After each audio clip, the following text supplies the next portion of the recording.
ഇതിൽ പറയുന്ന ഒരു സിമ്പിൾ ഒരു ഇൻട്രസ്റ്റിംഗ് ആയിട്ടുള്ള റൂൾ ഉണ്ട്, ഒരു ദ ബാത്ത് ടബ് പ്രിൻസിപ്പിൾ എന്ന് പറയുന്നത്. നമ്മളൊരു വെള്ളം ടാങ്ക് എന്നൊക്കെ പറയുന്നത്, ആ വെള്ളം ടാങ്കിലെ ഒരു ഇൻഫ്ലോ ഉണ്ട്, പുറത്തേക്കുള്ള ഒരു വാൽവ് ഉണ്ട്. അപ്പോൾ ആ ഒരു സ്റ്റോക്ക് എന്ന് പറയുന്നത്, അല്ല സിസ്റ്റം എന്ന് പറയുന്നത് മെയിൻ സാധനം നമ്മുടെ ഒരു ടാങ്കാണ്.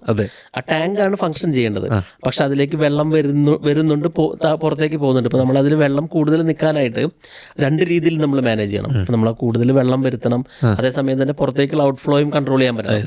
എങ്കിലാണല്ലോ നമുക്ക് അതിൻ്റെ അളവ് കൂട്ടാൻ പറ്റുള്ളൂ. അപ്പോൾ നമ്മൾ വെള്ളം കുറവാണ് പുറത്തേക്ക് വരുന്നത് എന്ന് കരുതിയിട്ട് ഒത്തിരി വെള്ളം ടാങ്കിലേക്ക് കയറ്റിയിട്ട് കാര്യമില്ല. ദർ ഷുഡ് ബി ഒരു ബാലൻസ് ഇൻ സിസ്റ്റം. അപ്പോൾ അത് ആ ഒരു ബാലൻസ് ചെയ്യാനായിട്ട് ഇപ്പോൾ നമ്മൾ ഇൻകത്തിൻ്റെ കാര്യത്തിലാണെങ്കിൽ നമ്മൾ പറഞ്ഞ പോലെ ഒത്തിരി ഇൻകം നമുക്ക് പൈസ സേവ് ചെയ്യാൻ പറ്റുന്നില്ലെങ്കിൽ നമ്മുടെ ആ ടാങ്കിൽ പൈസ ഇല്ലെങ്കിൽ unit look in to both way.